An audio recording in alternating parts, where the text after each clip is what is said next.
जिहाद की फैक्ट्री चला रहे इस्लामिक मौलाना कलीम सिद्दीकी की गिरफ्तारी के बाद नित नए चौंकाने वाले खुलासे हो रहे हैं। अब मौलाना कलीम सिद्दीकी का ऑडियो सामने आया है जिसमें हिंदू लड़कियों के धर्मांतरण की बात कही जा रही है। इस ऑडियो से साफ पता चल रहा है कि हिंदू लड़कियां धर्मांतरण के लिए निशाने पर थीं।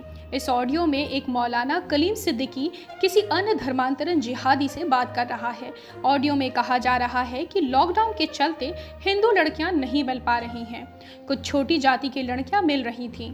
इस पर मौलाना सिद्दीकी कहता है कि नहीं, बड़ी जाति की लड़कियां, खास तौर पर ब्राह्मण वगैरह ही लड़कियां हो तो ठीक रहेगा।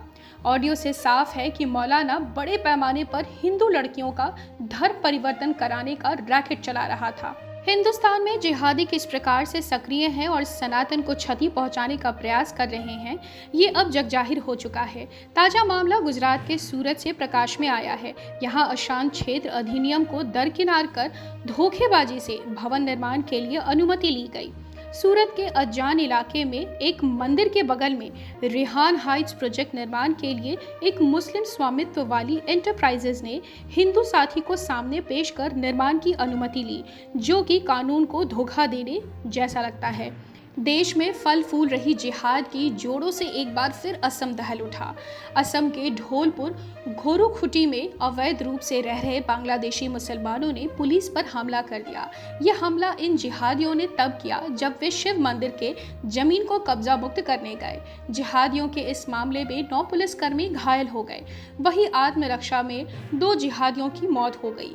कोझिकोड आकाशवाणी रेडियो स्टेशन ने वीर सावरकर पर एक नाटक के प्रसारण से इनकार कर दिया है, जो इस शुक्रवार को प्रसारित होने वाला था। एक रिपोर्ट के अनुसार कोझिकोड रेडियो स्टेशन मास्टर ने तिरुवनंतपुरम रेडियो स्टेशन को अपने इस निर्णय के बारे में सूचित कर दिया है।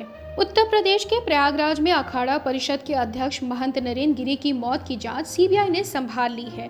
केंद्र सरकार ने इस मामले में नोटिफिकेशन जारी कर दिया है और सीबीआई जांच के लिए एक विशेष टीम बनाई है। कांग्रेस पार्टी हमेशा से मुस्लिम तुष्टीकरण राजनीति की सबसे बड़ी अगुवा रही है। मुस्लिम वोट बैंक के लिए हिंदू हितों का गला घोटने वाली कांग्रेस पार्टी अपने संकल्प पत्र को अनूठे तरीके से बांटने जा रही है। इसके लिए कांग्रेस ने मस्जिदों को चुना है। दरअसल कांग्रेस पार्टी यूपी विधानसभा चुनाव के लिए जुमे की नमाज के बाद मस्जिदों के बाहर संकल्प पत्र बांटेगी। यूपी चुनाव के लिए बीजेपी और निषाद पार्टी मिलकर चुनाव लड़ेंगे। दोनों के गठबंधन को ऐलान कर दिया गया है। बीजेपी और निषाद पार्टी की तरफ से प्रेस कॉन्फ्रेंस करके इसकी जानकारी दी गई। दोनों के साथ साथ अपना दल भी गठबंधन में शामिल है, ये भी बताया गया। प्रेस कॉन्फ्रेंस में बीजेपी प्रदेश प्रभारी धर्मेंद्र प्रधान, प्रदेश अध्यक्ष स्वतंत्र देव सिंह के साथ साथ निषाद पार्टी के संजय निषाद भी शामिल थे। देश की राजधानी दिल्ली की रोहिणी कोर्ट में गैंगवार हुआ है। इस गैंगवार में मोस्ट वांटेड गैंगस्टर जितेंद्र उर्फ गोगी की गोली मारकर हत्या कर दी गई है, जिसके बाद कोर्ट परिसर में शूट आउट हुआ और हमलावरों को भी मार गिराया गया है। इस शूट आउट में 3 लोगों की मौत हुई है, जिनमें से एक जितेंद्र है और 2 हमलावर हैं, जो कि जितेंद्र पर ही हमला करने आए थे। प्रधानमंत्री की अमेरिकी यात्रा का आज दूसरा दिन है, जिसके लिए वो न्यूयॉर्क आए हैं। वहां पर वो UNGA के 76वें सत्र को संबोधित करेंगे। अमेरिकी राष्ट्रपति जो बाइडेन के साथ बैठक और क्वाड समिट में भाग लेने के बाद दोपहर को प्रधानमंत्री न्यूयॉर्क के लिए रवाना हुए। इस बात की जानकारी विदेश मंत्री के प्रवक्ता अरिंदम बागची ने ट्वीट कर दी।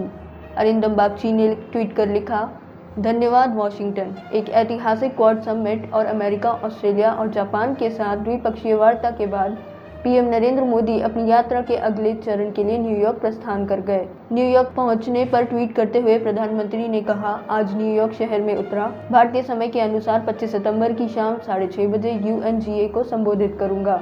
न्यूयॉर्क में होटल के बाहर पीएम नरेंद्र मोदी ने लोगों से मुलाकात की। वहां मौजूद लोगों ने पीएम का स्वागत वंदे मातरम और भारत माता की जय के नारों के साथ किया।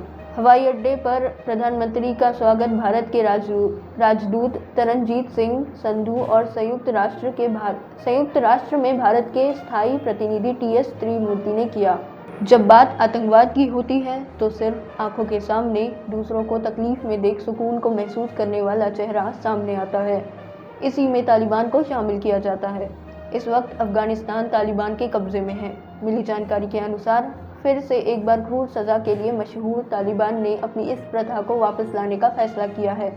जिस सज़ा में पत्थर से कुचलना, फांसी से लटका देना शामिल है। मीडिया से बातचीत में तालिबान सुहेल शाहीन ने बताया कि देश में अब से इस्लाम के असली कानून शरिया को माना जाएगा। इसमें लिखी हर एक बात को मानना लोगों के लिए ज़रूरी होगा। अगर वो इसको नहीं मानेंगे तो सज़ा भी कानून में लिखी बातों के हिसाब से दी जाएगी। इसी के साथ तालिबान ने इस बात की जानकारी भी दी कि वो महिलाओं की शिक्षा पर जोर देगा, साथ ही काम करने की पूरी आज़ादी भी देगा।